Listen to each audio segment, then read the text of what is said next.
state that are already giving their teachers and staff some much needed additional planning time. Students within Roanoke County Public Schools will begin to have one early dismissal or close day each week, beginning October 15th.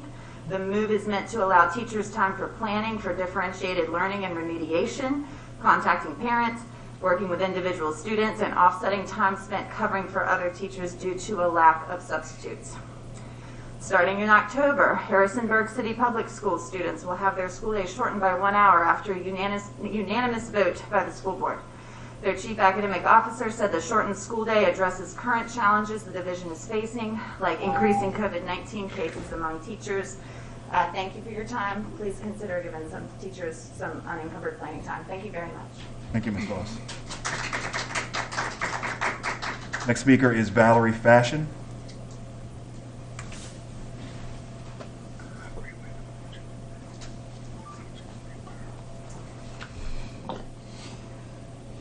Good evening, Mr. Chairman Brown and Mr. Parker and board members. My name is Valerie Fashion, and I'm here today speaking today as an advocate for my grandson and the thousands of Newport News public school students that are being left behind educationally because of the reading, spelling, and math curriculums currently being used. Students are struggling on the elementary, middle, and high school levels. Elementary students are not given any spelling words to study, yet they are required to pass a PALS spelling test with words they have not studied, cannot pronounce, or have not seen in their lifetime. The Eureka math curriculum equates mathematical concepts to stories and focuses on the process instead of the answer. Math is about getting the correct answer. Math answers have to be exact. How do you focus on the process when working in a bank, a grocery store, or for NASA? These businesses require you to be exact in dealing with money and solving scientific problems. The book and the movie Hidden Figures shows Katherine Johnson working on mathematical equations, trying to figure out an exact outcome. She focused on getting an exact answer. Thousands of students in elementary, middle, and high schools in Newport News public schools are below the grade level. Many students do not know their last name, they can't write their last name, and they ask why they have to write their last name. They're not on the reading level, they can't spell sight words correctly, some of them can't count money, they don't know the multiplication tables, their handwriting is unreadable, they can't sign their name in cursive, and they cannot tell time using a regular clock. How can the students do the division problems and fractions if they don't know the multiplication table? Also, critical race theory is not being taught in any public schools in the United States or Virginia. You cannot teach what you don't know. Critical race theory is only taught in law schools. This is a method of study for legal scholars. Critical race theory was a movement initially started at Harvard University under Professor Derek Bell in the 1980s. Other than a few months ago, no one ever heard of critical race theory before it was brought up as a political issue. Stop playing around with this non-issue and focus and concentrate on educating our students. It is our responsibility to prepare them for the future. What happened to the textbooks? Everybody's just using a bunch of papers. Education is the new currency of the 21st century. How will the Newport News School District address the below grade level issues of our students? What are the guidelines for helping the students get on grade level? The curriculum committee should involve your school teachers in selecting a user-friendly curriculum for our students. PALS and Eureka curriculum are awful. Thank you for your time. Have a nice evening. Thank you, Ms. Fashion. Next speaker is James Lovett.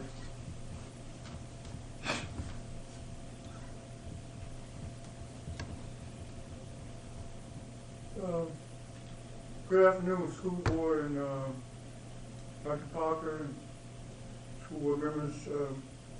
I'd like to take my mask down because sometimes my words don't come out clear with this mask. Okay, I have two issues that I want to speak to the school board about. One issue is about rejecting the plan, which is planned by the city council to put Huntington Middle School on 28th and Orchid Avenue. I hope you guys reject that. The other thing is, I spoke to you all a couple months ago about using the gymnasiums in the elementary schools. When I was coming up back in the 60s, we used Magruder Recreation Center, which was Magruder Gymnasium, but they called it Magruder Recreation Center. Okay, and the city got involved. They paid people to work the recreation center. Okay, and it helped a lot of us from getting in trouble. You know, we played basketball, volleyball, you know, any type of indoor sports activities, arts and craft. One of my friends, Joe, I forgot last name, but Joe, his wife worked at arts and crafts at Magruder Recreation Center.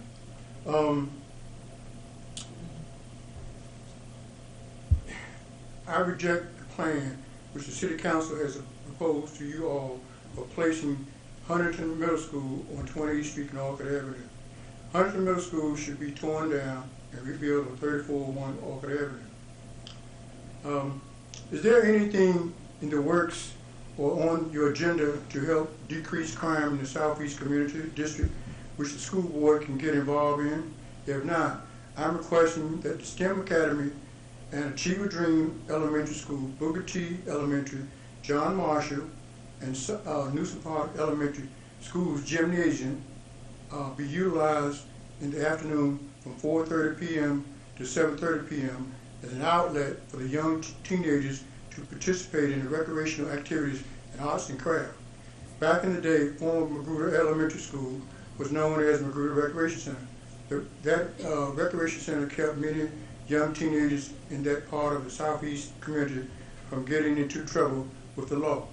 The project could be in conjunction with the Newport City Council Parks and Recreation Department. Please consider this proposal. Thank you. Thank you, Mr. Lovett. Thank you.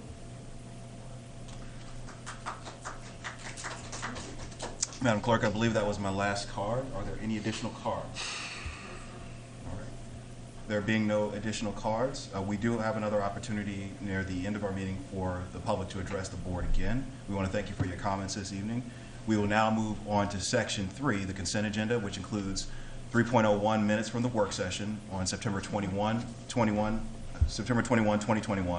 3.02 minutes from the regular session meeting on September 21, 2021, 3.03 minutes from the special meeting on September 21, 2021, 3.04 special closed session on October 5th, 2021, 3.05 special meeting October 5th, 2021.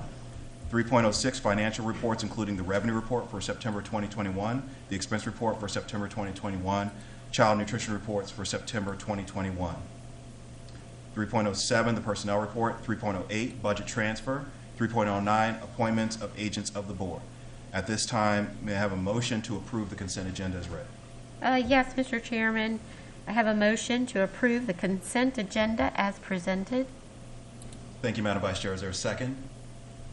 Second. Second by Mr. Hunter. Any discussion? There being none, Madam Clerk, would you please call the roll? 4. Mrs. Searles Law. 4. Mrs. Amon. 4. Dr. Best. 4. Mr. Ely. 4. Mr. Brown. 4. Motion carries 6-0. And we did have, the superintendent did make a personnel recommendation this evening, and so do we have a motion tonight to approve the superintendent's personnel recommendation? Yes, we do. We have a motion to approve the superintendent's personnel recommendation for Miss Monique Hampton for Newport News Education Foundation Director. Thank you, Madam Vice Chair. Is there a second? Second. Second by Mr. Ely. Any discussion? There being none, Madam Clerk, would you please call the roll? Mr. Hunter. 4. Mrs. Searles Law. 4. Mrs. Amon. 4. Dr. Best. 4. Mr. Ely. 4. Mr. Brown. 4. Motion carries 6-0. Let's congratulate Mr. All right. So Mr. Chairman, I'd like to introduce Monique Hampton as the Newport News Education Foundation Director, incoming. Monique, would you please stand? And welcome this evening, and welcome to the Newport News family here. I'll read your bio, and then if you have any family or friends here, you can introduce them as well. Ms. Hampton has a bachelor's degree of science from Virginia State University and continuing education studies in leadership and organizational behaviors and economics from Grand Canyon University. Mrs. Hammond worked as the development assistant for health sciences advancement philanthropy in San Diego, California, the associate director of donor relations and stewardship for DePaul University in Chicago, Illinois, and she currently is the founder and consultant for Hope Urban Gardens Project, the brainchild organization, Simply Justice for the states of Arizona, Georgia, Maryland, Illinois, California, and Virginia. So she is a very busy lady and has started her own philanthropic endeavors, and we welcome her to the Newport News family at this time. So Ms. Hampton, welcome aboard, and let's give her a round of applause. At this time, if you've brought any family or friends you'd like to introduce, please do so at this time. Absolutely. Should I do it from here or from the podium? You're welcome to do it from there, man. We can hear you. Good evening, everyone. Thank you so much for having me and my family here today. I am here with my lovely mother, Bertha Hampton. She actually has been responsible for my foundation and creating a space where education has always been the most important priority in our family. All the way from the lunchroom to the boardroom, she was involved in my education from K through 12 and beyond.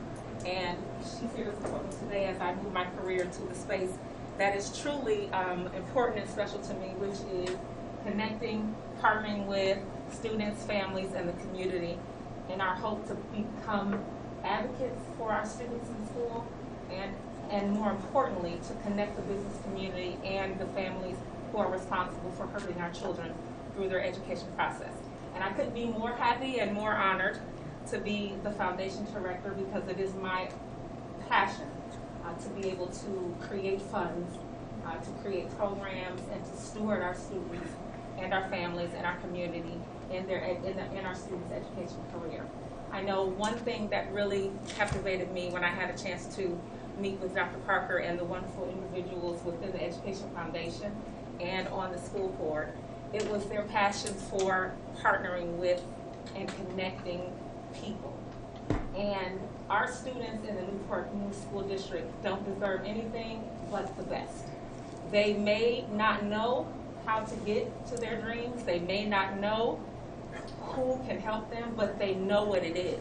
They know what it is that drives them in their education. And it's our job and our duty to be able to help steward them and herd them through that process, to get them involved with the community that they one day will be a part of, a productive part of, and to make sure that they're involved in their education in a way that helps them grow, helps them partner with not only their peers, but helps them connect with the community that they will become a part of. And the strategic plan that Dr. Parker put together that states that the big vision and the mission is to make the students career ready, citizen ready, and college ready, I think it's a wonderful vision. It's one that I caught immediately when I read it. It's one that connected to me personally when I had the chance to hear about it from the board and the Education Foundation. And the work that the foundation does really, truly just makes my heart beat. So it's my goal to make sure that it makes everyone involved with all of our students here in Newport News, that it makes their heart beat as well. And it helps them create the best outcomes that they can. And it helps us to be able to have all the resources and tools needed to make sure that they do so. So thank you for having me. Thank you for appointing me. I am honored to be here, and I can't wait to get started and do the good work. And I'm sure you will, because you have a great background. We're looking forward to the work in your capacity as the director, and our Education Foundation needs innovation and a shot in the arm to get us going. So thank you for joining our team, and thank you for coming this evening. Absolutely. Thank you. And that concludes the appointments for this evening, Mr. Chairman. Thank you, Dr. Parker. The next item on our agenda is now Section 4, which brings us to our action items. The first is 4.01, our proposed capital improvement plan. And Dr. Parker, you have a presentation prior to our vote. Mr. Chairman, Mr. Sorensen will come back up. He presented the capital budget to the board at the last board meeting, and he will be here to answer any questions the board may have prior to considering a vote of approval. Thank you, Dr. Parker. Good afternoon, or good evening rather, Mr. Brown and members of the board. I'm going to walk through the 2023 CIP. It is the same plan that you saw previously, as Dr. Parker pointed out. Just want to walk through it real quick because we are asking for your approval on it this evening. So this is the worksheet that hopefully looks familiar to you. So let me walk through this real quick. So on the left-hand column is the project type with a project name. And then there are 5 years working from left to right, 23 through 27. Those are the fiscal years. And there's a dollar amount representing the estimated cost of each project going across. 5 years, of course, it is a 5-year plan. 2023, the first year, is the only year in which the city will appropriate funds for projects. So if I could just walk down that rather quickly, and of course I'll answer any questions you guys have. The top third of the worksheet is really what we call our capital maintenance projects. It's HVAC, roof projects, and paving. Through the course of 5 years, there are 6 HVAC projects, 9 roofing projects, and 7 paving projects. Over 5 years, we're requesting estimating $50.2 million, and in the first year is $12.5 million. In the middle, the next third, if you will, is our renovation and replacement section. Learning Cottage replacement, I'll come back to that in just a minute, but it's $3.6 million over 5 years. So I'm going to slow down for a second and talk about Warwick High School and Denby High School. So Warwick High School was built in 1968. Denby was built in 1965. In earlier versions of the CIP that we presented to you, we had funding back up on the HVAC line and the roofing replacement line for both of those schools. For Warwick, for the 2 system replacements, we had about $19 million. We had about $17 million for HVAC and roofing replacements at Denby. So again, that was earlier CIP versions. For this version, we're asking for your approval tonight. Instead of sinking a substantial amount of money in just 2 systems for older buildings, we really want a more comprehensive approach. So for Warwick High School, we're asking for $52.8 million. It's $2.8 million in 23 for the design, and then $50 for the construction. So with that $50 million, again, instead of we will address roof and HVAC, and that needs to be done. But we also could look at technology systems, safety systems, electrical, plumbing, lots of different systems in those schools. It will also give us flexibility to prioritize what we want to work on to possibly address the facade, exterior facade of those buildings. Maybe touch them in instructional space, maybe add some instructional space. But again, that $50 million for Warwick gives us a lot more flexibility. It meets our immediate needs of roofing, HVAC, but also we can put money into it and extend the life of those buildings substantially. Same story for Denby. That's a little further down the road. In 2026, we're asking for $2.8 million for design and $48 for construction. But it's the same story. It gives us flexibility to address different systems and perhaps the facade and instructional space in Denby High School as well. So I can move down 2 lines for the buildings in our CIP, the building section. We're asking for $157.4 million over 5 years. And again, the first year is $15.3 million. Not to be excluded from all this, talk a lot about buildings, but our bus replacements. We have a great bus replacement program. Typically fund about $2 million for bus replacements every year. And working across, we're asking for $14.7 million over 5 years, 2.9 in the first year. I will add that we're expecting about 31 buses next month from our FY21 CIP, and so we're real excited to get those in and add to the fleet. So going through, I do want to add at the work session there was a request that we make a note that Huntington Middle School is funded in the city CIP. Indeed it is. It's in the CIP that the City Council approved last month. That's why it's not in our budget. It's $40 million. And also Riverside Elementary School, in earlier editions, there was about $5.9 million for a renovation. We've taken that out and again redirected some money back towards these renovations. I said I'd come back to Learning Cottage replacements, and I will now. Since we took the money off of the renovation of Riverside, we added $600,000 to replace the trailers there in 2026. So that's the CIP over 5 years. It's $172.1 million, and the first year it's $18.2 million. And that's before you tonight for your consideration. And just want to walk through the next steps. Again, that's the budget before you tonight. There are scheduled meetings on the city side. The city manager will recommend her CIP November 9th. Then there are different work sessions throughout the winter and into January. City Council may have 4 work sessions, they may approve it earlier. That's really up to them and the information that they get and what they're comfortable with, when they're comfortable taking action. And then at the work session, we heard from Cooperative Strategies. We are ongoing working on a long-range facilities master plan for all of our facilities. So that is the CIP and the timeline, and I will be glad to attempt to answer any questions you all have. Thank you, Mr. Sorensen. So at this time, may I have a motion to approve the CIP? Yes, Mr. Chairman, I have a motion to approve the proposed capital improvement plan budget as presented. Thank you, Madam Vice Chair. Is there a second? Second. Second from Mr. Hunter. All right, at this time, are there any questions from board members prior to us voting? Just a comment. Oh, yes, Madam Vice Chair. The comment that I just want to give is thank you all, Dr. Parker and your team, for the work that you put in to present the CIP and also to retool it. I think it was retooled very realistically for what we have in front of us, and I think it's a nice plan moving forward as we're looking at the schools in our district who need the attention. So thank you for that. Yes, ma'am. Yes, Ms.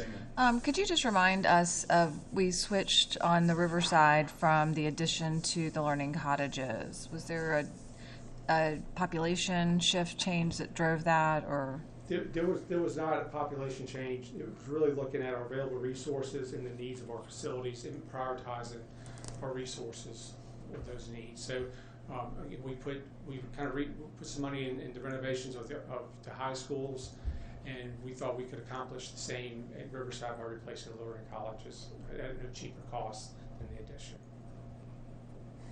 And the addition will probably still be needed in the future, and hopefully the master plan that's being developed will outline where to prioritize that.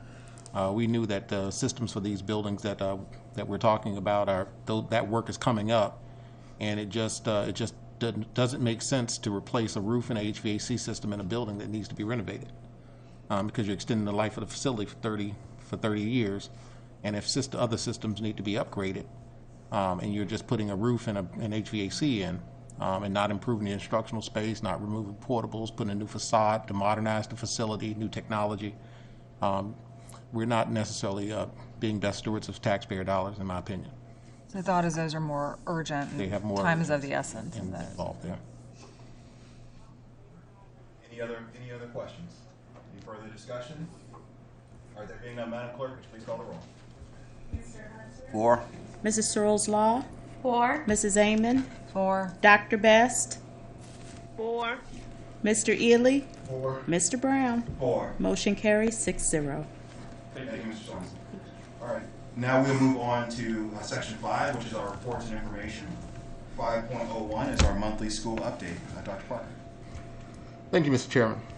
This evening I have several staff who will come forward for the monthly update on our schools.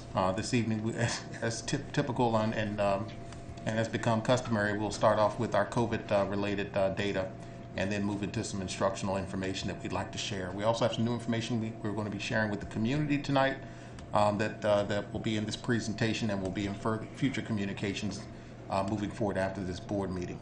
So at this time, I will turn it over to staff to begin the presentation. I believe Mrs. Carlson is kicking us off with COVID metrics.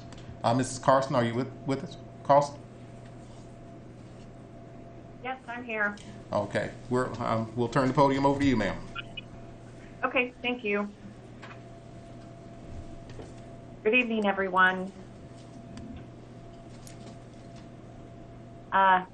Thank you for attending.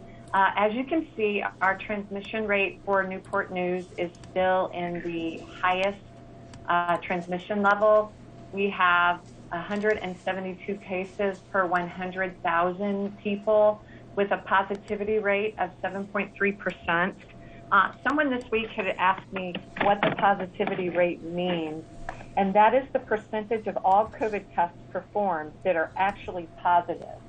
And as you can see on the chart, we really want to be lower than 5%. We're getting there. Our cases have been going down.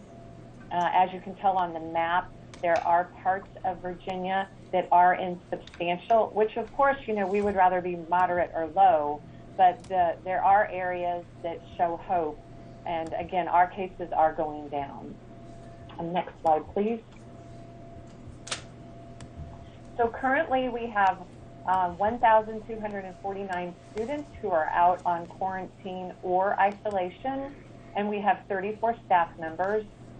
You know, our number for students, of course, is higher than staff because of the amount of students 12 and under who have not been able to be vaccinated yet. Next slide, please. One thing that the division is going to participate in is the VISTA program. VISTA stands for Virginia School Screening Testing for Assurance. We're going, we have applied to participate. We're waiting to be matched up with a vendor. The vendors are going to come into the schools and do pooled testing of any student or staff member with a signed consent form who's agreed to participate in this, with the idea of identifying asymptomatic COVID cases to help contain outbreaks. This will be one addition mitigation strategy that we will be using, combining that with our masking, vaccinations, and physical distancing. We plan to start using it in our high impact schools, and we would like to also test students involved in extracurricular activities and events, such as students who are participating in sports, students who are in band, chorus, show choir, things like that. Again, any student or staff member may opt into the program. We will have a consent form that will be going home with all students. And again, it will be voluntary with the completed consent form. Next slide, please. So again, like I said, this will be done with vendors that will be matched to Newport News by the Virginia Department of Health. The Virginia Department of Education is partnering with VDH, and part of that will be to provide funding for us to purchase supplies that we would need and to hire additional staffing to assist with this. We are looking to hire a testing coordinator to assist with managing this in our schools, and we will provide the criteria for student testing, which I had mentioned earlier. Coordination of the consent forms will offer a space for testing. We will continue to implement the mitigation guidance, and we will report positive tests as necessary. Another important part of this, of course, will be contact tracing that is currently taking place in all of our buildings by our nurses, our clinic assistants, and by our health services contact tracers who have been hired to assist us with this important task. Next slide, please. Like I said, vendors will do the COVID testing for us. The swab test will be submitted as a pool. What that means is that there will be a pool of students and or staff that may consist of 10 tests that will be submitted together, and that pool will be tested. If the pool test comes back negative, nothing else needs to take place. However, if the pool, tests positive, then either each participant will be retested, or I learned today, depending on what vendor we use and what lab runs the tests for us, they may be able to use the pooled sample to identify the individual person who tested positive.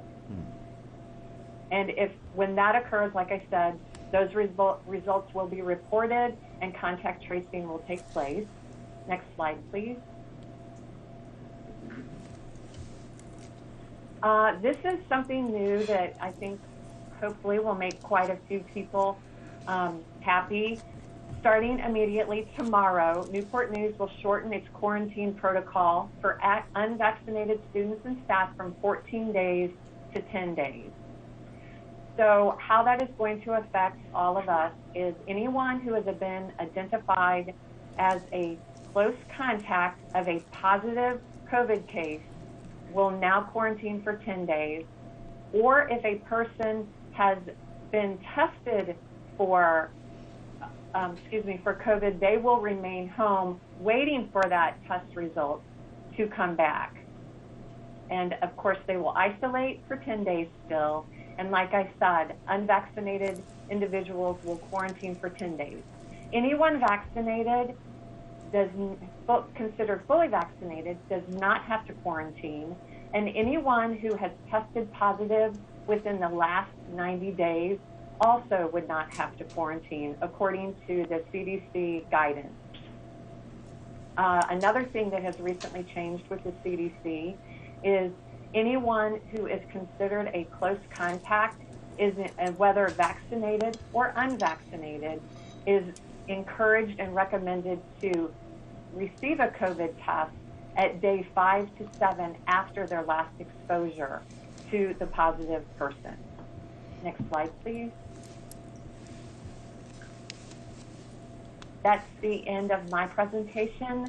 Does anyone have any questions? Mr. Ely. I have one question. Sure. What's the turnaround test for the testing? Oh, the turnaround time is 24 hours. Thank you. You're welcome. All right, Mr. Ely, go ahead. Thank you for your presentation. Quick question. I got a couple calls from a couple parents over the time of the school being open, saying that their children were quarantined and then took the test, and the test come back negative, but they still required to quarantine for a total of 10 days. And the parents stated to me that the children knew if they went to the nurse with these complaints that they will be sent home for quarantine. And she said she found out she had 4 kids home and all negative tests, and the school said they couldn't come back to after their quarantine period was over.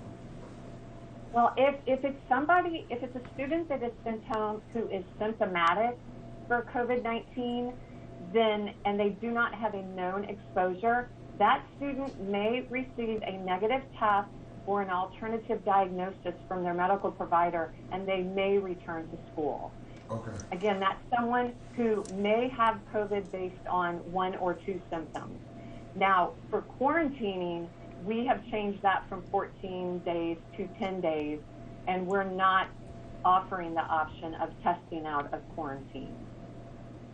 And that is confusing to people, but again, if it's a child who has COVID-like symptoms without a known exposure, they may return with a negative test or with an alternative diagnosis from their medical provider.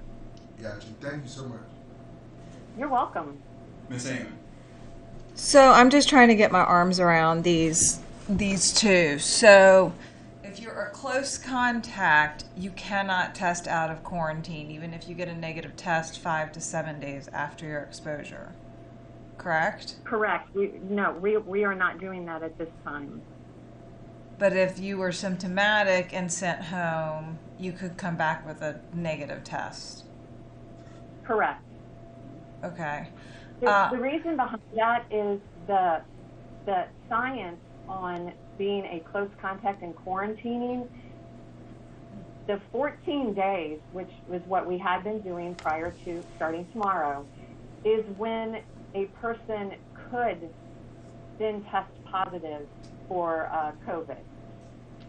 And I know it's confusing, the 14 days being longer than how long a person who actually has COVID has to stay out, but it's based on the incubation time and again, when somebody could then test positive for COVID. And we have had that happen. Okay. And then my other question, going back to the group testing, the pool testing, it seems redundant. I don't know if any student would want to be tested twice 2 days apart. Is there any way we can request or get with a partner to, if they're pooling 10 tests, to identify it so we don't have to put the kids through 2 sets of tests, or what would cause us to do a pooled test? The pool testing is what the VISTA program is offering for schools in Virginia. to offer COVID testing. It's a more cost-effective manner at running the test. It's more cost-effective to run one large pool than, again, and I'm not sure what the number of tests will be included in a pool. I think it's but 15. It's cheaper to run one than to run 10. Yeah, I think it's 15 in a pool. Okay, thank you. And just so you're aware, there are stipulations to receiving the funding from Vista for this. One is we have to do the consent to the pool testing, and the other is diagnostic testing of some nature. So you have to have those two. You have to submit, because you can't say, oh well, we'll take your money, but we'll just do this. There are requirements that we actually have to participate fully in the program to receive the funding that's available to us, to be assigned a vendor, the funding necessary to hire staff to run the testing program, those types of things. So. And is that something that the opt-in will be once and it's good for the year, or can parents, if they choose to pull the kids out of the consent, how will that work? The testing coordinator will ultimately be over the whole program. However, each school nurse will be involved in it and assisting with the consent form. So if a parent notified the school nurse and said, I no longer want Nancy to participate in the pool of testing, then that consent would be pulled, and Nancy wouldn't participate in the pool of testing any longer. And the other news that we wanted to share, just for everyone's, I know everyone's anxiously awaiting the approval of testing for vaccinations for students ages 5 through 11. I just received a report from the VDH yesterday that by the end of the month or early November, they expect to have that emergency authorization through. So we should be hearing information no later than early November about getting up and running with some level of vaccinations for ages 5 through 11. So that time is coming soon. Again, this testing program here is for asymptomatic folks and even vaccinated individuals who are asymptomatic may test positive. So that we believe this pool testing will allow us to maintain a safer environment. It's just another mitigation strategy to ensure that we can maintain a healthy environment. It's very important at the elementary levels right now that we do something like this, because they don't have any access to a vaccine. And do we envision this being like a one and done, or are they going to, like, if you consent to the pool, are you looking at doing it like every week or every other week? What's the commitment there? It's weekly. Yeah, we would determine our pools, and the idea is to test weekly in order to capture someone who could possibly be asymptomatic. May not be the same person. Have COVID. Okay, and will that be made clear Yeah. in the consent? Once we have the vendor assigned, we have to develop an MOU with that vendor, where we'll put in the details of what our testing program will entail and what our communication plan will be. So right now we're waiting for that vendor to be assigned, and then we'll be in the development stage for the MOU. Mr. Ely, I believe you have one more question. Just a quick question. So with this new testing process, children that don't have access to health care, if their parent want to get them tested, will the school system be able to, will that parent be able to say, hey, I want to get my child tested, you believe they're exposed to COVID? Well, they definitely would have access through this program to some level of testing, depending on whether it's pool testing or diagnostic. So I guess how we develop the MOU and what's the availability of test kits, which is something else this program provides. They provide individual test kits that you can take home. We're waiting for our first supply of those. So the answer to that question is yes, because we'll have test kits provided. Because I know all our children don't have access to health care, so I want to make sure, just because I don't have insurance, right, don't have that access, if I feel like my child's been exposed to COVID, they still have the ability to still get tested right then and there. They're not put off to the side. And my second question, is there possible that we can get some data on how many schools have their quarantine, far as the schools will have, how many schools have quarantined from highest levels to lowest level, if possible? We have that because we looked at this before moving to 10 days. We looked at our regional school divisions because they're working with some of the same health departments. And all health departments are not the same. So, I mean, they're across the state. They have their own localities, have their health departments. Some are sticking very sternly with the 14 days, which is the optimal, and then some have relaxed to 10 based on CDC guidance. No. My question was, can I get a list of, far as our schools we have in our division, which schools have quarantined the most from just going on the demographics, like say for instance, Discovery STEM compared to Denby Early Childhood. School comparison. Yeah, school comparisons of what schools have quarantined. I think we have that data, am I correct, Ms. Price? Yeah, we do. We have that data. We have that data. Okay. Absolutely. Thank you so much. You're welcome. Any other questions? All right. I'll just make one comment, just per the parents that have contacted me, the nuance point of I'll call it symptomatic COVID, as you described, that I can get within 5 to 7 days, negative test, I can come back to school, versus contact tracing COVID, quarantining, I'm at home for 10 days, regardless, that nuance is lost on at least the parents that have contacted me and been complaining. That's been one of the number one complaints, is that I don't understand, I got a negative test, why can't my kid come back to school? So just if there's posters or something we can change on the website, an orientation we can give to parents to help them understand this difference, that would cut down on, probably cut down on a number of the complaints that we're getting right now. I agree. It is confusing, so I do agree. All right, thank you. You're welcome. So the next item, we'll move on with our academic, and I think we have an assessment update with Dr. McLemore. Oh, I'm sorry, Dr. Gerald's here. Good evening, Chair Brown, Vice Chair Rosenlaw, board members, Dr. Parker, and our Newport News community. Thank you for the opportunity to share updates related to our Newport News Public Schools assessment plan. And I would like to start our presentation this evening by reviewing the U.S. Department of Education accountability and the Virginia Department of Education accreditation timelines that you have seen previously in previous presentations. Due to the impact of extended school closure, adjustments were made to the federal accountability and state accreditation measures. State accreditation was waived for the 2021 and 2021-2022 school years due to extended school closure. State accreditation resumed in the 2022-2023 school year, and this accreditation is based on school quality data measures that are gathered during this current school year. The information gathered during the previous school year, 2020, sorry, all the 20s get me every time, 2020-2021 school year, serves as a baseline for our work moving forward and was not used to calculate accreditation for the current school year, which was waived by the Virginia Department of Education. This data will be used moving forward as a baseline for our work and will also be used for calculating growth in accreditation measures. Thank you.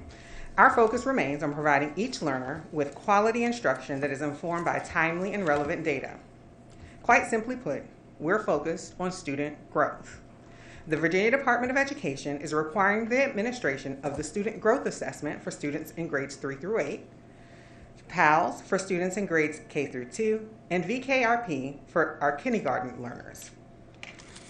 Newport News Public Schools is supporting the identification of unfinished learning through diagnostic assessments such as the reading inventory, which measures students' reading ability and development, while the math inventory will be used to measure what students are ready to learn during their mathematics instruction. Though there is expertise in assessment and data at the division and state level, nothing can replace the expertise of our instructional staff that works with learners daily in gathering data that is formative in nature to inform their work. We will work to combine the data points to identify supports and resources necessary to address unfinished learning and the disproportionate impact of school closure on our most vulnerable learners. NNPS has committed to keeping instructional time our priority and is in the process of administering assessments for the first marking period. Click. Sorry. The first marking period of the 21-22 school year is well underway, and we're in the process of analyzing the data that will be used to inform our work and our community. The calendar presented outlines the required assessments for the first marking period. I would like to take time to thank the Newport News Public Schools Assessment Committee. This group committed to the challenging work of developing a balanced assessment plan that places value on diagnostic and formative assessments over repeated summative assessments. Much like we visit the doctor, diagnostic assessments provide relevant data along the way to inform instructional decisions, distribution of supports, and allocation of resources. Next. With our assessment window closing in the coming weeks, you can expect a report on our progress at the next board meeting and the mid-year update on our strategic plan, Journey 2025. Thank you for allowing me to provide you with a brief overview of our work thus far, and I'm happy to take any questions that you may have at this time or receive any feedback you might have regarding our plan thus far. All right. Any questions? All right. Thank you, Dr. Darrell. Thank you. So, Mr. Chairman, as part of our update for the board and the community this evening, we've had several meetings on school reentry planning and safety planning for Heritage High School and Huntington Middle School. So tonight, we'll just go ahead and brief the board and the community on our updated plan and activities related to the reentry of students and staff to both of those schools. And with us is Dr. Barnett and Dr. Blow to provide that update. Good evening, Chairman Brown, Madam Vice Chair Searles Law, members of the school board, Dr. Parker, and the Newport News Public School community. We'd like to provide several updates to you regarding the Huntington Middle School and Heritage High School reentry safety plan. As previously shared, various division, school, and community stakeholders have collaborated over the past few weeks to develop a re-entry safety plan and proposed timeline for return for the Huntington and Heritage school communities. The following components are included in the plan. 6 security officers are assigned to Heritage High School, and 1 security officer is in place for Huntington Middle School.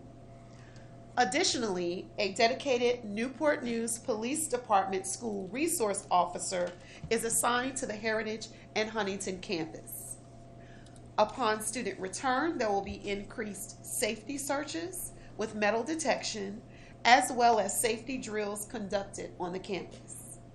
Staff will be provided the opportunity to participate in a series of safety trainings, including the citizen response to active shooter events training, as well as safe school emergency situation modules. Each school's administration team, in collaboration with professional school counselors and student support specialists, will facilitate student town halls and morning meetings to review safety procedures, anonymous reporting tools, and provide students opportunity for discussion and input. Finally, all staff and student wellness supports will continue to be provided through the Newport News Public Schools Office of Student Advancement. And now at this time, Dr. Eleanor Blow will share our proposed timeline for return. Good evening. Displayed on the screen is the timeline for re-entry of Heritage and Huntington staff and students. Following our previous school board meeting, the fall sports did resume and other activities such as band. When the students returned for these activities, we did have members of the Student Advancement Crisis Team present to support our students as they returned for these activities. On October the 11th, faculty meetings were held with both Heritage and Huntington staff members to inform them of their return to in-building teaching beginning on October the 14th. Again, members of the Student Advancement Crisis Team were present to provide supports for our staff members as they reacclimated to being back in the building on the campus. Today, October 19th, the final plan is being released with a follow-up virtual town hall meeting to be held tomorrow evening, October 20th at 6:30 p.m.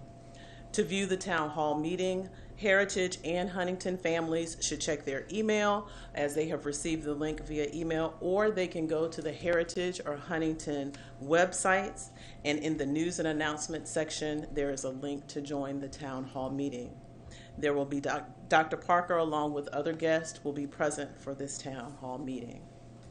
Prior to students returning to school, each school will host a family open house scheduled for October 21st for Huntington and October 25th for Heritage. As outlined in the reentry safety plan, we have staggered the return of students to the building, with Huntington students returning for full day in-person instruction beginning on October 25th, and Heritage students will return for full day in-person instruction beginning on October 27th.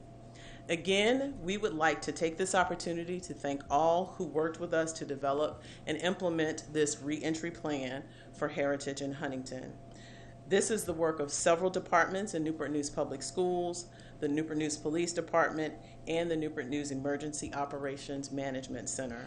We are appreciative of their assistance and work for Newport News Public Schools, and we look forward to the return of our Heritage and Huntington students for in-person learning. Thank you. Are there any questions? Yes, Ms. Amon. If anyone cannot make the virtual town hall on the 20th, will that be recorded so they can watch it later? Like if they're working tomorrow evening or something?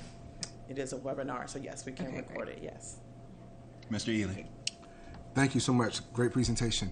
If a child is traumatized from the events that happened at Heritage High School and plan to not attend, what would be the options for that child? Well, what we do have in place various supports provided by our student advancement system. So our first response will be to make sure that we're providing those supports for mental wellness for that student and his or her family.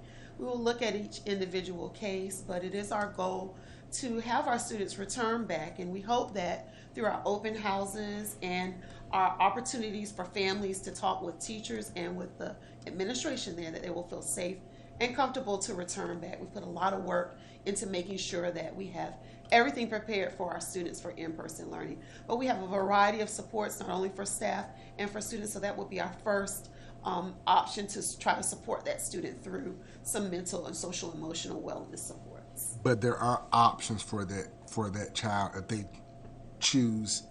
I've experienced a PSTD. I can't go back to school right now. They've been seeing therapists, so there are options for that child. If you had that level of concern with that, we would treat it within like any other student who has a anxiety issue in our schools, and we do have students who have anxiety problems, those types of things. Obviously, the first job is to make sure that our mental health support is offered. The second would be a student support team meeting would probably be held with the family. And then also we would also encourage that family to seek some medical support or get a medical diagnosis for that anxiety, which would allow us to provide something like home-based services. So there's a process for getting to that level of service. And if we have any students who meet that standard, then we would definitely provide the supports necessary. I just want to make sure that it's clear that it is an option. I know it's not for every child, but like I said, the reason why I asked that question, I was at the grocery store 2 days ago, and a lady grandmother came up to me and said, my daughter experienced a PTSD. I asked her, did you call the hotline? We have wraparound services, 24 hours. We're partnering with CSB. So she said, I don't know. I said, well, talk with your school principal, your school administrators, and then make the best decision for you. I said, but I can't answer that question. Right. So that's why I wanted to ask you here tonight, just because she said she'd be watching, would there be options for her child? So thank you so much, Dr. Parker, for the presentation. All right. Any other questions? All right. Thank you. Thank you. Thank you. So that concludes the report for this evening. Okay. So that will move us on to 5.02, which is our new revised policies and procedures.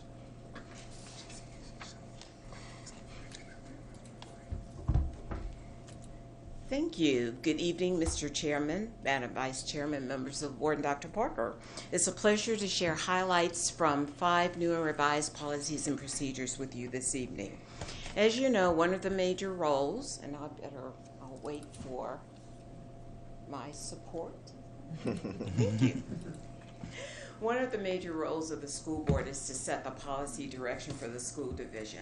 So we're fortunate to have 2 board members on the policy committee, Dr. Best and Mrs. Amon, along with a principal from each level, administrators from the Department of Teaching and Learning and the Office of School Leadership, a teacher, 2 attorneys, and myself as the policy administrator. This evening, I'd like to share new and revised policies and procedures for review in 2 groups. First are the policies that we are developing to support best practices in the school division, and second are those that are required by new state legislation. And as most of you are aware, we typically begin each policy year by revising our current policies or developing new ones to ensure that we meet the most recent mandates.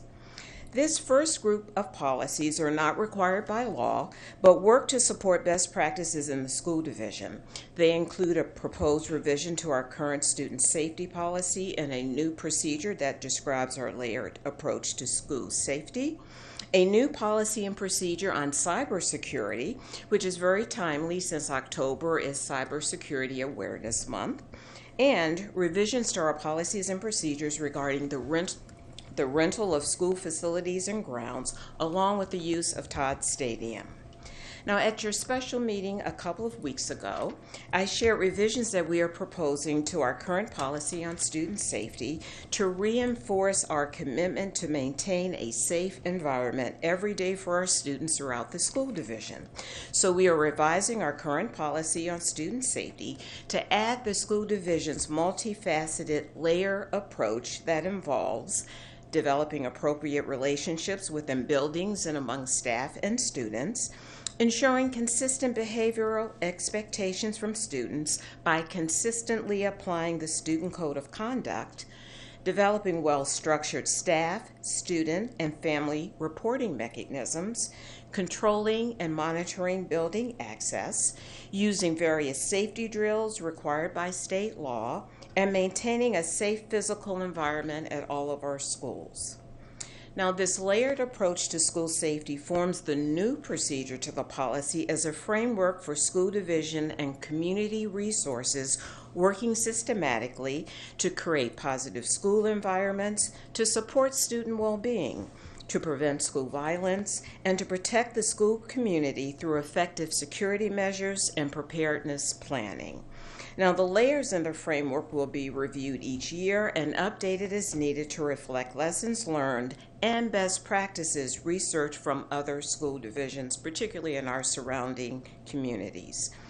The new procedure pulls all of our safety measures together in one place and begins by referencing the crisis management plan for each school and our division-wide emergency operations plan. The school plans serve as an operating guide for a wide range of emergencies and responses that are specific to each school's unique characteristics. The plans are audited and practiced throughout the school year. The new procedure also acknowledges that there are internal processes and guidance documents throughout the school division that work to implement the 12 components or layers of our school safety framework. The framework is the major focus of the procedure, which includes a summary of each of the 12 measures that are deployed in our schools. And here is a visual representation of the school safety framework that was shared with you at your special meeting earlier this month. It involves a layered network of safety measures that work together to ensure student safety at all of our schools, and Dr. Parker spoke to each of these 12 components at your last meeting. So to briefly summarize, the framework consists of student behavior expectations, student-adult relationships, anonymous reporting, safety drills and procedures, controlled building access, physical school security, video surveillance, visitor access control, random and required searches, social media monitoring, and community reporting and communications. We know that no one safety measure is capable of maintaining a safe school environment for a sustained period of time. So a focus on consistency and training is necessary to ensure effectiveness over time, which is a part of the school safety network as well. And again, a summary of each component is provided in the procedure. And lastly, the student safety policy was updated to require the superintendent to post the procedure or safety framework annually and to allow the community the opportunity to review the document and to provide input. Our next policy addresses cybersecurity, and as I mentioned earlier, the timing was perfect to propose a new policy and procedure given that October is Cybersecurity Awareness Month. The policy focuses on the school division's commitment to protect the school division's digital assets, such as our network, our computers, our data, and staff and student privacy against growing security threats through a comprehensive and robust cybersecurity program. Adopting a policy would also address concerns that are raised by our auditors and insurance underwriters who encouraged us to have a division-wide policy to protect our digital systems and resources. Now, the cybersecurity procedure works to protect our digital programs by leveraging widely accepted and efficient security practices that include, first, designating an information security officer to develop, maintain, and manage the school division cybersecurity program. Second, establish user account access requirements for staff and students through password management and a multi-step login process to ensure that individuals are authorized users. Third, developing and implementing data privacy standards for storing sensitive information. Fourth, formalizing incident response plans to protect against the loss of confidential information or school division intellectual property. And last, implementing school division best practices to advance staff awareness and training programs around basic data security practices. Now, the key change to our next policy, which is on the community use of school facility, moves the management of school building rentals from the business office to the Office of School Leadership, so our principals can play a larger role in the initial vetting process. We also took the opportunity to review the rental fee schedule, which did not have a fee listed for using school grounds and fields, so we added a fee that was aligned to the rental of the Todd Stadium grounds that was already in place. And lastly, to make the rental documents more reader-friendly, we moved the fee schedule from the policy's procedure to form a new exhibit. Now, while the application form to rent Todd Stadium or the surrounding grounds will continue to be obtained by the Office of Athletics and Driver Education for their initial review, the Office of School Leadership will now manage that approval process as well. So we revised the policy and procedure to reflect that change. And our last policy this evening that we will be reviewing is on the prohibition of abusive work environments, and we are revising the policy as a result of recent state legislation. You may recall that a couple of years ago, the school board adopted a policy that prohibits abusive work environments and supports productive and positive work environments for all staff. The state code recently required school divisions to add 4 definitions to their current policy. So to comply, we revised our policy to add the 4 required definitions, and we took those directly from the state code. And they are regarding abusive conduct, abusive work environment, physical harm, and psychological harm.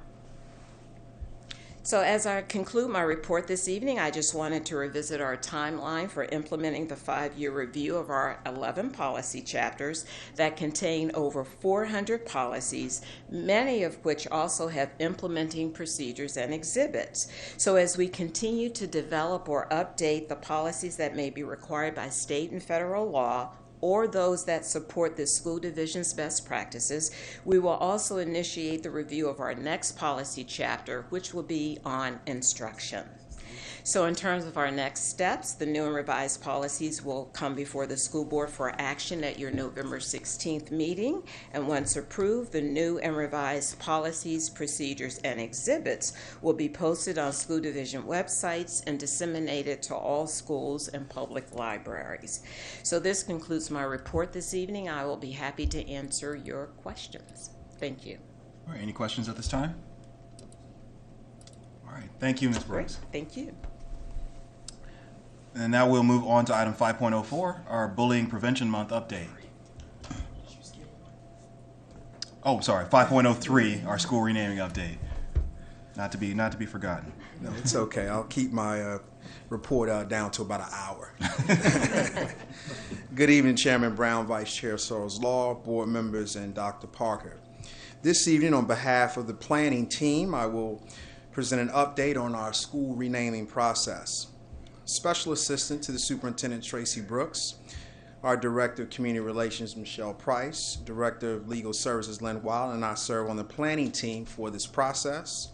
And we've had the pleasure of serving with our dedicated members of the Diversity and Inclusion Task Force around this work. As you know, during the summer of 2020, the school board asked the superintendent to take a look at this topic. Which school names potentially do not reflect the current NNPS values of inclusion and diversity? The planning group conducted some research and identified several names that warranted further study. Then we placed these school names and schools into tiers. During the August 2020 school board meeting, we presented our research and the tiers. On September 15th, the school board voted to proceed with renaming schools in Tier 1. You can see the schools here. They've been renamed. Epps, Nelson, Lee Hall, and Dozier Middle School.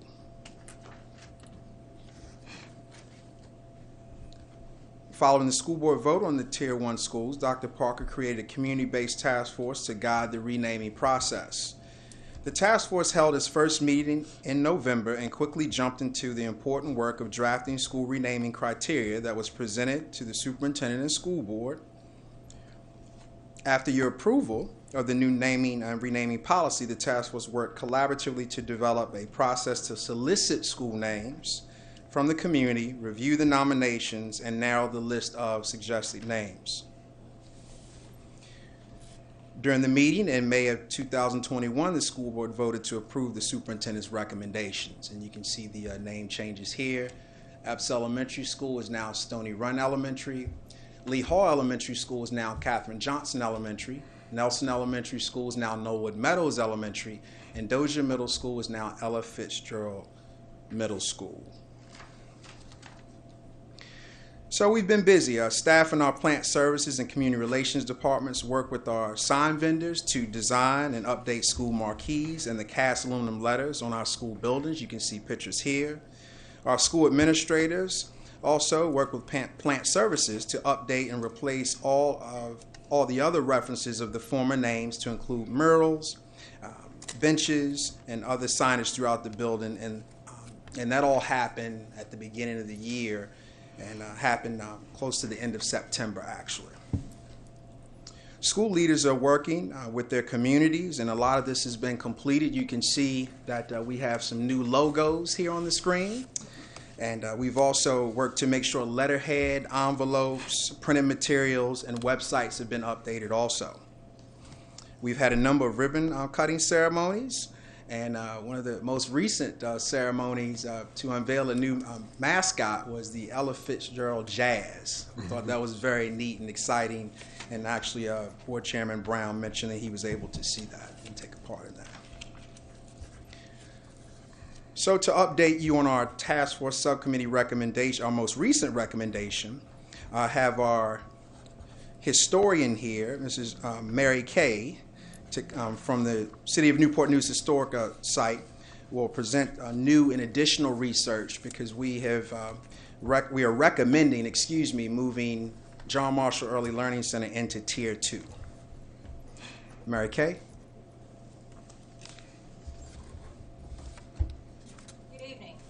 Good evening. I think we all know who John Marshall was, the third Chief Justice of the United States. A lot of the Newport News schools were named for well-known U.S. citizens, presidents primarily. Marshall is an exception. So I'm not going to go through all the whys and wherefores of his degrees and what he did with his life, but I'm going to address specifically his views on slavery because that is the issue at hand.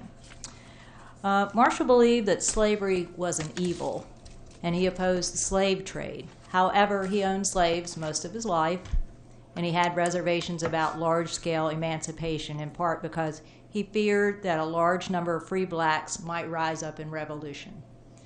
With that in mind, Marshall favored instead sending free blacks to Africa, and he founded the Virginia chapter of the American Colonization Society to further that goal. During the 1790s, he was involved in a few cases in which he represented slaves pro bono, often trying to win the freedom of mixed-race individuals. In fact, in one case, Robert Pleasance, who he represented, was to emancipate about 400 slaves. Marshall won the case, but the court's holding was later reversed. In 1825, as Chief Justice, Marshall wrote an opinion in the case of the captured slave ship Antelope, in which he acknowledged that slavery was against natural law, but upheld the continued enslavement of approximately 1/3 of the ship's cargo, although the remainder were to be sent to Liberia. In his last will and testament, Marshall gave his elderly manservant the choice either of freedom and travel to Liberia or continued enslavement under his choice of Marshall's children. And that was a question that particularly interested me, and I could not find out what this particular individual decided to do. In any case, Marshall's biographer, John Richard Paul, wrote that Marshall owned between 16 and 7 household slaves at various points in his life. They declined as he aged. Research by another historian, Paul Frinkelman, however, reveals that Marshall may have owned hundreds of slaves, engaging in the buying and selling of slaves throughout his life. And this particular individual also suggested that Marshall's substantive slave holdings may have influenced him to render judicial decisions in favor of slaveholders. Any questions? Any questions from the board? All right. Thank you. Thank you. Thank you.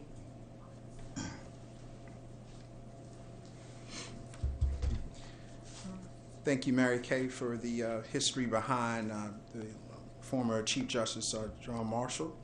And so our next steps, we will be engaging our full diversity inclusion task force on the review process that we have in place. And then we will be coming back with a recommendation for our superintendent, Dr. George Parker, on how to move forward with John Marshall Early Childhood Center. In addition, we will continue to do the work similar to what we've done the past year and a half with regards to schools in Tier 2 and Tier 3. So thank you for allowing us to provide an update. And if there are any questions, I'll be happy to answer any of those right now. All right. Any other questions from the board? All right. I'll just ask one question, which is once the committee finishes its work, what's the anticipated time that the committee will come back to the board to make a presentation? Well, we'll definitely, in planning for November, touch base with Dr. Parker on our reports, how many reports we have. You know, we're very particular about respecting everyone's time. So we'll leave that up to Dr. Parker based on that. So either November or maybe December. Okay. All right. Thank you so much. Thank you, Mr. Wright. All right, now we're on to 5.04, Bullying Prevention Month.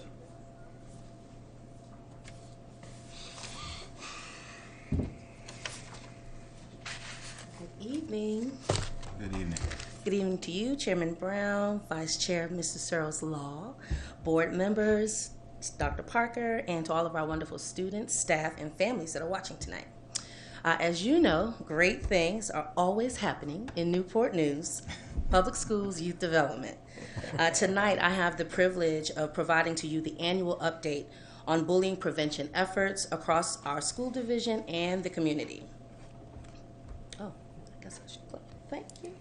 Thank you. We'll start tonight by reflecting on our intentional and proactive approach to positive youth development and how it supports the Newport News Public Schools Journey 2025 strategic plan. Next, I will provide a brief update on our STAND campaign, and finally, we will review the Newport News Public Schools bullying prevention interventions and protocols. It's always good to start with the end in mind. The Newport News Public Schools Journey 2025 strategic plan includes strategic supports that are closely aligned with our youth development work, especially in the areas of student success, student and staff wellness, and enhanced partnerships. I would like to take a few minutes just to highlight how an intentional focus in these 3 areas really guides our work, including in the area of bullying prevention. So while we have the systems and processes in place to respond to bullying, our proactive positive youth development strategies, which are designed to promote positive experiences, relationships, and environments for all of our students, remains our primary offensive strategy for discouraging bullying and harassing behaviors in our school community. An integral part of the Newport News Public Schools Journey 2025 strategic plan is the profile of a learner, which envisions that every Newport News Public Schools student becomes an emotionally intelligent, academically prepared leader who is also a resilient, equity-minded, and reflective innovator.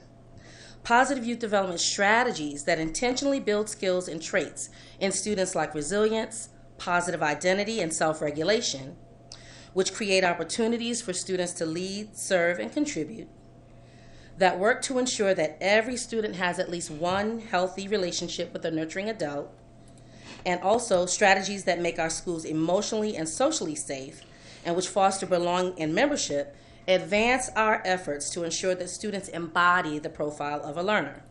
In other words, positive youth development produces the profile of a learner. And positive youth development continues to be our proactive approach to preventing bullying and harassing behaviors in Newport News Public Schools. As you may know, the month of October is STAN Month, which is also recognized as National and World Bullying Prevention Month. I'm excited to point out that this is the 5th year of the Newport News Public Schools STAN campaign.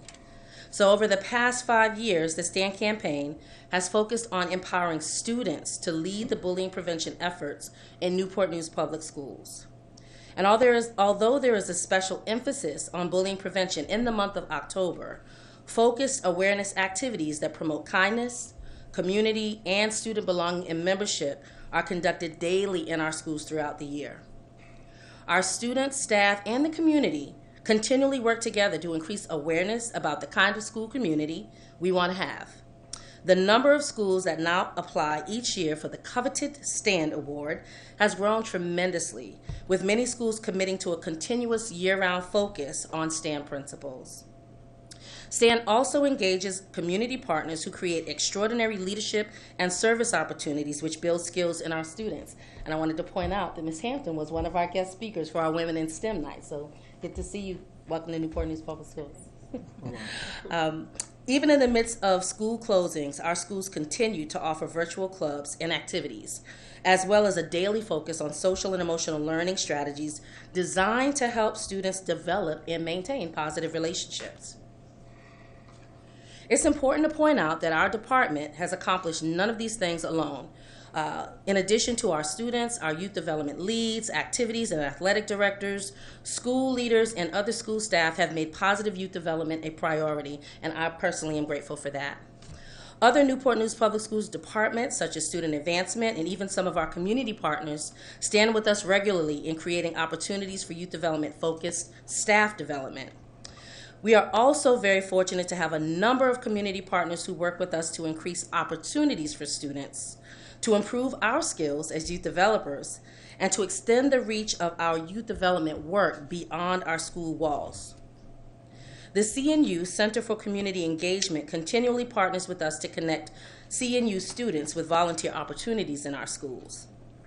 And the University of Virginia Youth Next Center to promote effective youth development meets with us regularly to keep us abreast of the most current research and evidence-based positive youth development strategies. Over the summer, we partnered with a number of youth-serving Newport News organizations, such as Newport News Parks and Recreation, the Boys and Girls Club, and the Newport News Police Department Community Youth Outreach Department to form the Newport News Youth Collective, and we're really excited about this group.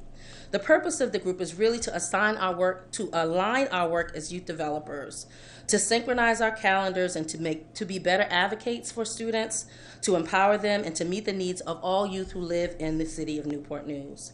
And as always, a number of our churches and other faith-based organizations consistently support our youth development efforts. Because of this support, we are able to offer the experiences you can find outlined in the 2021-2022 STAN calendar, which is available on the Newport News Public Schools Bullying Prevention webpage. We encourage all students, families, and the community to participate in the remaining recognition activities. Now, although we have a continual focus on creating positive culture in our schools, when bullying does occur, our school staff follows a standard resolution process. Whenever we receive a report of bullying, our bullying reporting and resolution flowchart provides clarity for all stakeholders on how to process a report of bullying behavior. When a report of bullying is received, our practice is that the parent or guardian of all students involved are contacted and an investigation is done. Often, what is reported is a form of conflict that cannot be categorized as bullying.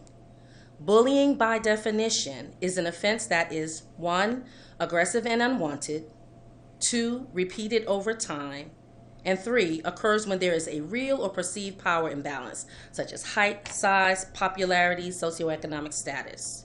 So we often have to review these characteristics of bullying to help students, parents, and others differentiate between what is bullying versus a matter of conflict between students. For example, a student may be teased in class one day by another student. These students have never had a problem, but one of them goes home and tells the parent that he was bullied. The parent makes a report. We take the report and investigate it, determine if it was bullying, and then the designated school administrator makes a decision about how to proceed. If it is not bullying, the administrator will determine what the necessary step should be to address the conflict, which may or may not result in discipline. If it is bullying, a discipline referral is created and we follow division policy. If it is a crime, we contact law enforcement. If not, we determine the appropriate action for that situation. Both parents are always included in the effort to resolve the issue. Thereafter, all involved students are subsequently contacted to ensure that the bullying report has been resolved. In addition to informing staff each year, students and families receive information about bullying interventions and prevention protocols in the Student Rights and Responsibilities Handbook, which includes definitions, examples, and ways to report bullying. Students, families, staff, and the community can report bullying, harassment, and other serious concerns anonymously 24 days a week, 7 days a week via web form, email, phone, or text message. In addition to reporting systems, there are multiple ways in which we gain insight, including student surveys and informal feedback.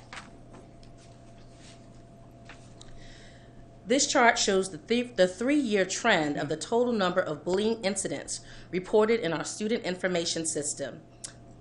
As you can see, there has been a consistent decline in bullying reports from 89 incidents in 1819 to 35 during the 1920 school year. And I should point out that the 1920 counts reflect only 119 days of reporting.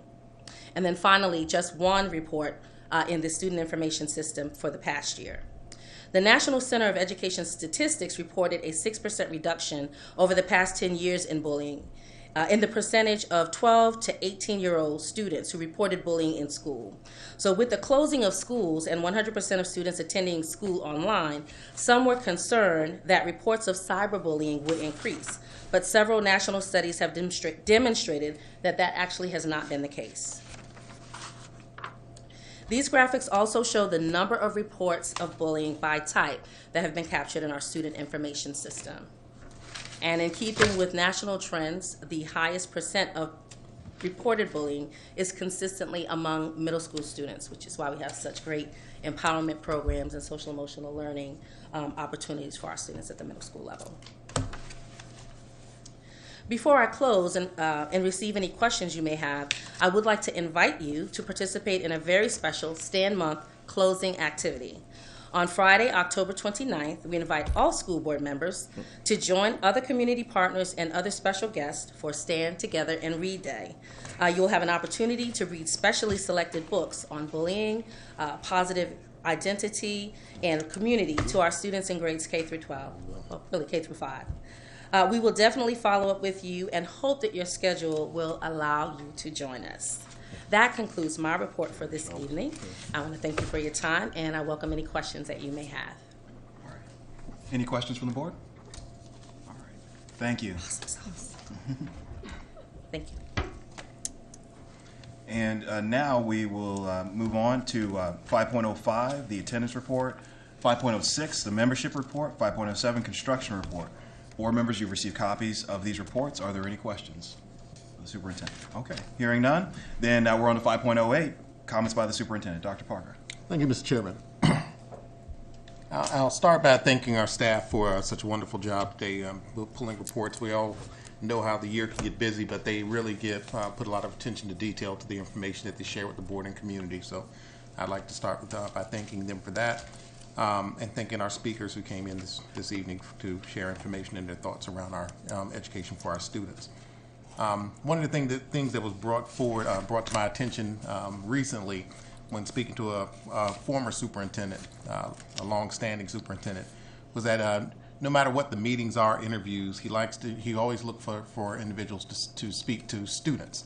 And if students were not at the forefront of conversation sometimes, especially in public education, sometimes we may be a little astray in our thinking. So I know we have a lot of business items on the agenda, and we think about a lot of things, but I just want to mention it on the dais that we commit ourselves to making sure that the decisions we make are in the best interest of students. And I always ask my staff to reflect on that as we move forward with anything that we do. So this evening, I'd like to also acknowledge the work of our student youth development team for always putting the work of students and encouraging the student culture to be alive in Newport News in such a wonderful way, whether it's bullying, whether it's student health, and other aspects of their lives. We want to make sure our students are first and foremost in our decision making. So with that being said, I'll share a few comments, Mr. Chairman, and I just want to make sure I did say students tonight on the dais, and I'm going to make that a habit moving forward. I will start my comments by sharing some good news this evening. One, Newport News Public Schools on-time graduation rate increased to 94.5% with the class of 2021. And that continues to be higher than the state average. And we obviously owe that work to a lot of individuals in our school division who are working with our students. The class of 2021 faced the unexpected closure of schools during their junior year and successfully adapted to virtual and hybrid learning in their senior year to complete their graduation requirements. We're proud of the class of 2021. We missed them already, and our graduates are a testament to the hard work, dedication, and perseverance of our students. So congratulations to our students and the Newport News team. Newport News Public Schools was recently awarded a $1.6 million grant from the Department of Defense Education Activity.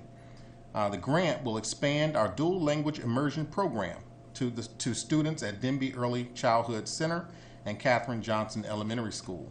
Students in the program will be taught English and Spanish in their content areas. The grant gives us the opportunity to add dual language classes in the northern end of our city, and dual immersion instruction is currently offered at Watkins Early Childhood Center, Saunders Elementary, and Gildersleeve Middle School. This month is National Principals Appreciation Month, and on behalf of Newport News, I'd like to thank our principals and assistant principals for their commitment to students and staff. As a former principal myself, I know firsthand how challenging and rewarding the job of being a principal can be. So special thanks to our principals for the work that they do and our assistant principals for the work they do in our school division. October is also Disability History and Awareness Month. Throughout the school division, we're encouraging and celebrating the contributions and history of people with disabilities and increasing public awareness and rights of people with disabilities. Please visit our website for a variety of resources to celebrate and recognize Disability History and Awareness Month. This is National School Bus Safety Week, and tomorrow is School Bus Transportation Employees Appreciation Day.